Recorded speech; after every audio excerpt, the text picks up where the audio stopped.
Assalamualaikum warahmatullahi wabarakatuh. Bismillah, alhamdulillah, salatu wassalamu ala rasulillah wa ala alihi wa sahbihi wa mawala la hawla wa la quwata illa billah amma ba'da. Seluruh teman-teman mahasiswa yang saya banggakan, syukur alhamdulillah kita bisa bersuara lewat media ini dalam keadaan sehat walafiat tanpa ada kekurangan suatu apapun. Salawat, salam semoga terlimpahkan kepada baginda agung Rasulullah Muhammad Sallallahu Alaihi Wasallam yang senantiasa kita nanti-nantikan syafaatnya min yaumina hadza ila yaumil qiyamah. Pada kesempatan kali ini saya akan menyampaikan materi kita untuk mata kuliah studi Islam dan moderasi beragama. Pada kesempatan di video ini, pembahasan kita adalah pada topik yang pertama yaitu studi Islam, pengertian sejarah dan perkembangannya. Studi Islam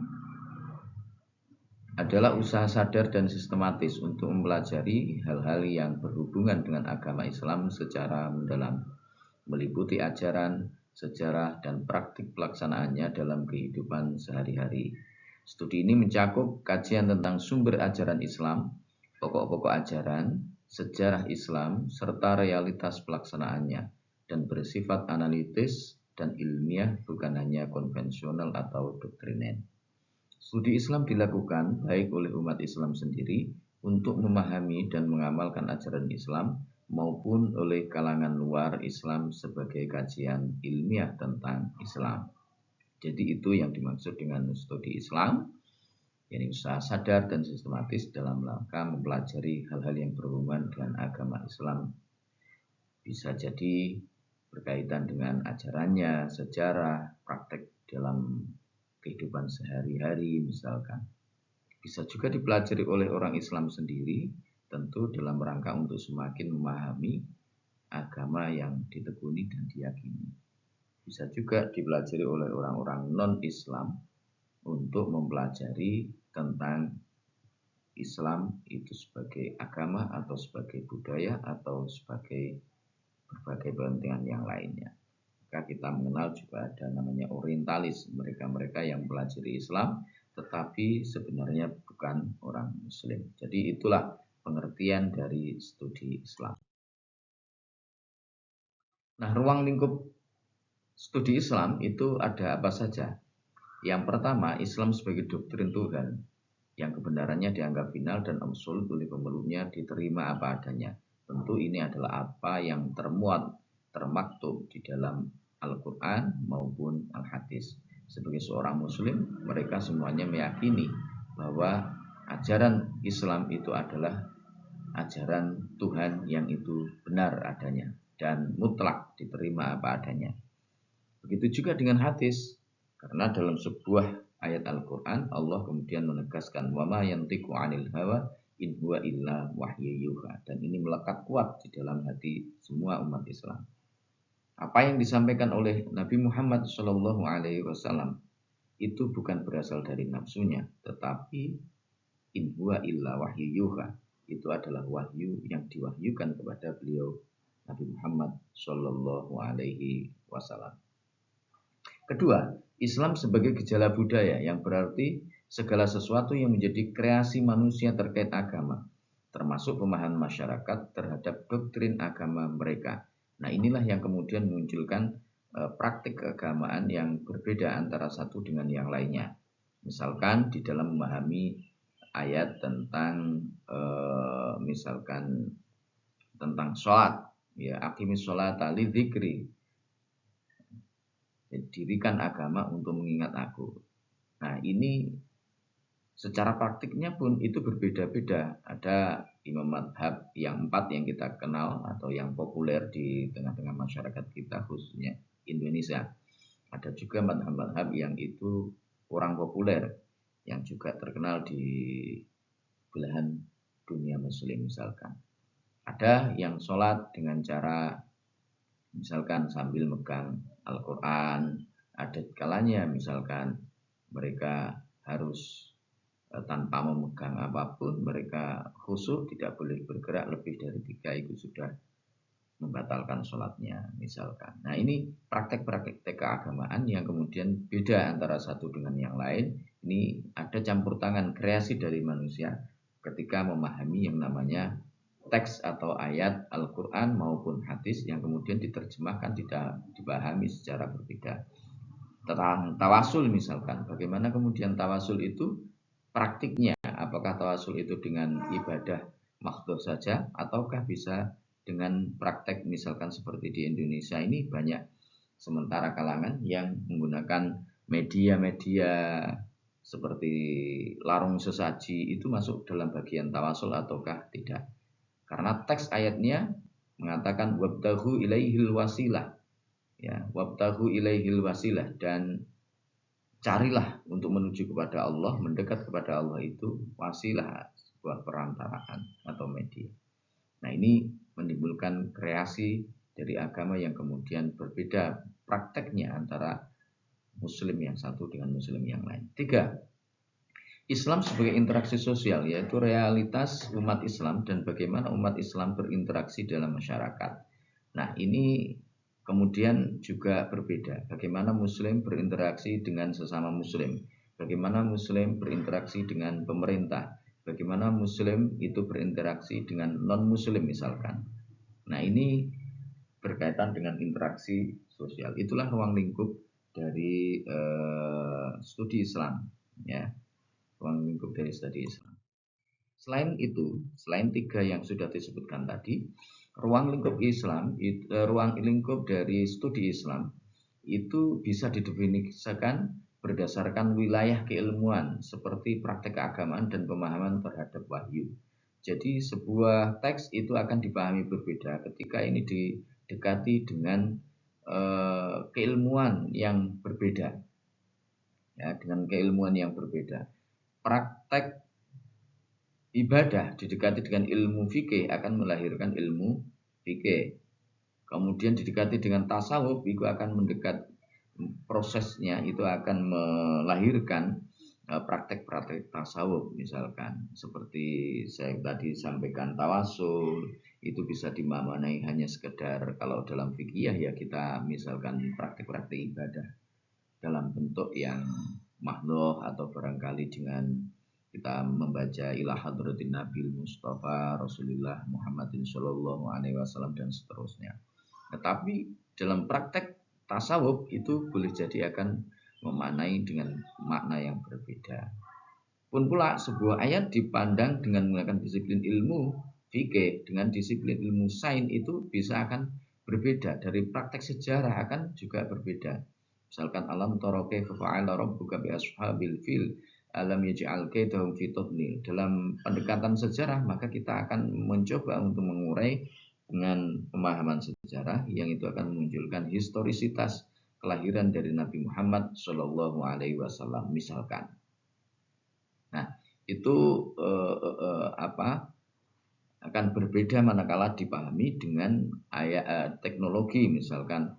Berarti ada tarmihim bihijaratin min sijil, ketika Allah kemudian ketika burung ababil melemparkan hijarah, melemparkan batu kecil, kok itu bisa menghancurkan pasukan bergajah. Oh, dalam pendekatan sains ini ada sebuah benda yang ketika dilemparkan itu akan meledak dengan kekuatan dahsyat.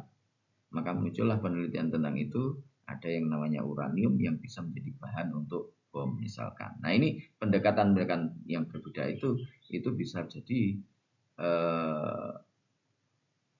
berdasarkan wilayah keilmuannya akan melahirkan teori dan perkembangan praktek keagamaan di masyarakat. Studi Islam meliputi bidang seperti akidah atau teologi Islam, kemudian ada fikih, hukum Islam, ibadah, tasawuf, etika, serta kajian mendalam terhadap Quran dan hadis. Nah, sejarah studi Islam.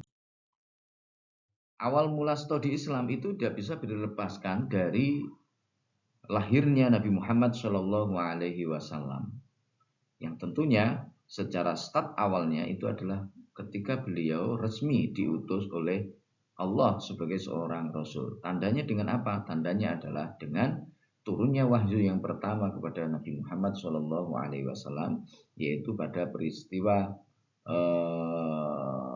ketika Nabi bertahanus di Gua Hira. Jadi secara studi Islam bermula sejak zaman Nabi Muhammad SAW 570 sampai 632 Masehi, yang melakukan pembimbingan kepada para sahabat mengenai ajaran Islam, terutama terkait akidah dan ibadah. Studi Islam pada masa awal klasik, ya, sekitar tahun 650 hingga 1250 Masehi. Jadi masa klasik itu terhitung antara 650 hingga 1250 Masehi. Nah, ini menandai masa keemasan dengan banyak ilmuwan muslim terkemuka berkontribusi di berbagai bidang seperti filsafat, kedokteran, dan matematika.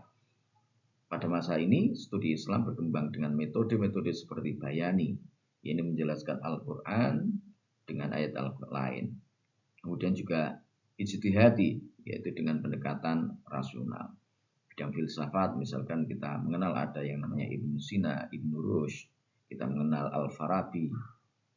Kemudian kedokteran misalkan, itu kita mengenal juga yang namanya Ibnu Khaldun dan lain sebagainya. Matematika dan aljabar dan sebagainya. Ini dari ilmuwan-ilmuwan Islam di era klasik, ya.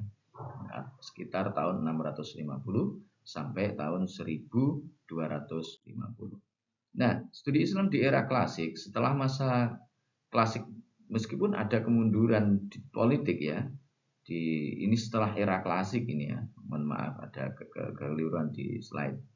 Meskipun ada kemunduran politik di beberapa wilayah, semangat keilmuan tetap terjaga melalui lembaga-lembaga pendidikan seperti madrasah yang berdiri sejak abad ke-5 Hijriah dan berperan penting dalam penjelagaan doktrin dan pengembangan ilmu agama serta umum. Nah, di Indonesia, pendidikan Islam awalnya berlangsung di masjid dan rumah serta berkembang ke madrasah dan perguruan tinggi Islam pada abad ke-20 dengan dukungan organisasi Islam seperti Muhammadiyah dan NU. Jadi Muhammadiyah dan NU ini menjadi ikon di dalam perkembangan dari Islam di Indonesia. Studi Islam itu banyak bermunculan dari kedua organisasi besar ini. Studi Islam di era kontemporer, ya, era modern dan era kontemporer. Di era modern dan kontemporer, studi Islam menghadapi tantangan pemikiran Barat dan globalisasi, di mana sekat-sekat yang memisahkan antara negara satu dengan yang lain dengan semakin berkembangnya teknologi informasi itu tak terbendung, sehingga secara otomatis itu akan menimbulkan berbagai macam gesekan-gesekan pemikiran dan keyakinan baik di Islam maupun dengan agama-agama di luarnya.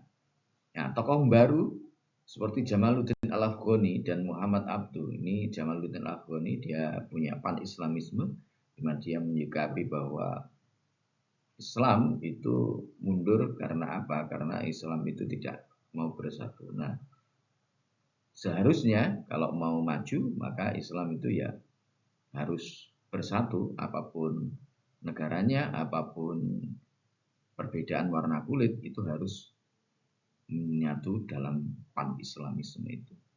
Kemudian Muhammad Abduh, dia punya semangat puritanisme bahwa di dalam Islam, kenapa kemudian terjadi kemunduran-kemunduran? Karena banyak sekali yang kemudian percaya terhadap adanya takhayul, kemudian adanya mereka mulai meninggalkan Al-Quran dan hadis, sehingga dia menginisiasi untuk melakukan gerakan puritanisme terhadap Islam.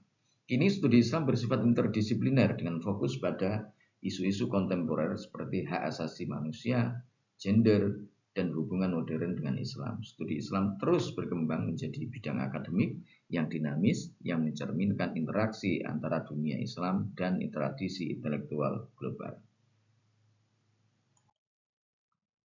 Perkembangan studi Islam. Perkembangan studi Islam modern mengalami transformasi signifikan dari periode klasik hingga era modern.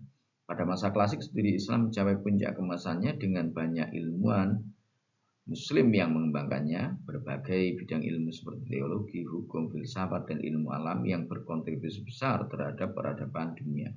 Meski mengalami kemunduran politik, semangat keilmuan tetap terjaga melalui lembaga-lembaga pendidikan seperti madrasah dan pesantren.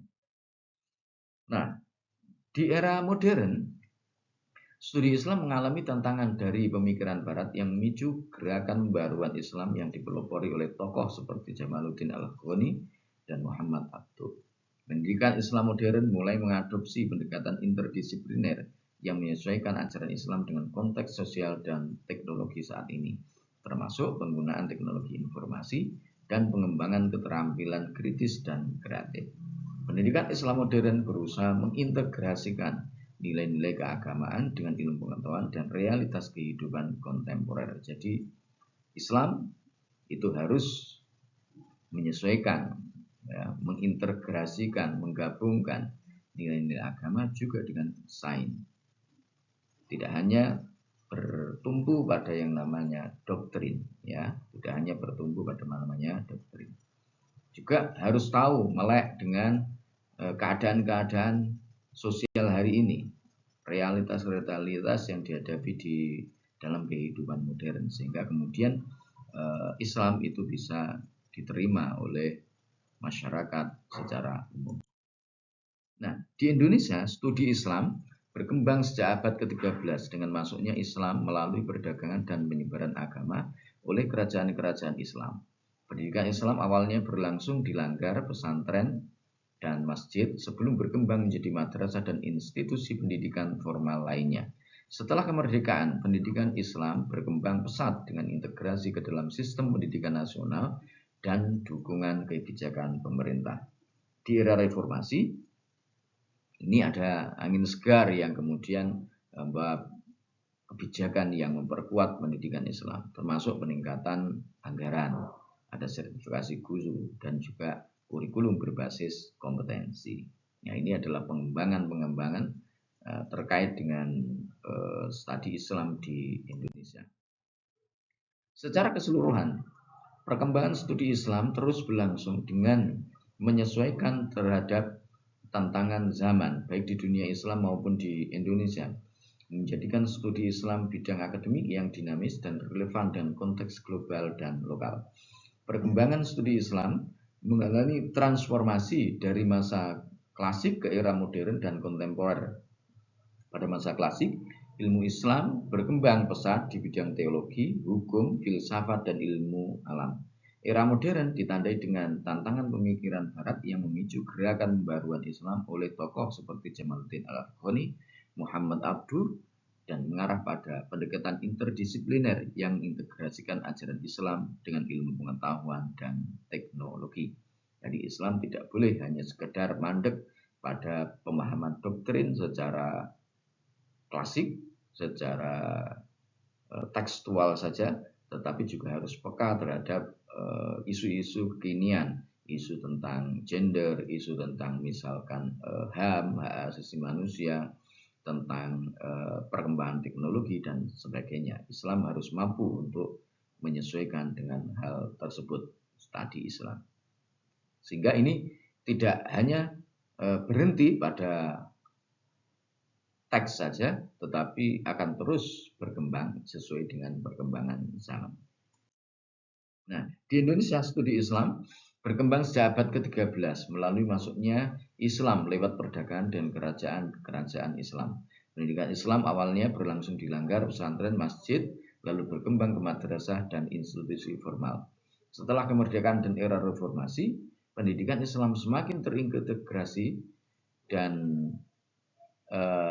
dalam sistem pendidikan nasional dengan kebijakan yang mendukung peningkatan kualitas pendidikan Islam melalui peningkatan anggaran, sertifikasi guru, dan kurikulum berbasis kompetensi.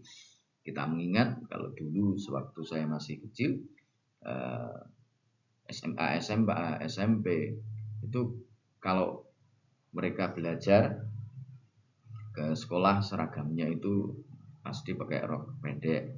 Sekarang sudah berbeda, sudah bebas. Mereka misalkan menggunakan seragam dengan jilbab, dengan ini. Nah, ini merupakan satu peningkatan saya kira yang juga perlu untuk dicermati, bahwa itu kemudian menjadi sebuah fenomena sekolah-sekolah umum itu mulai menerapkan budaya-budaya Islam yang tentunya secara bertahap gitu.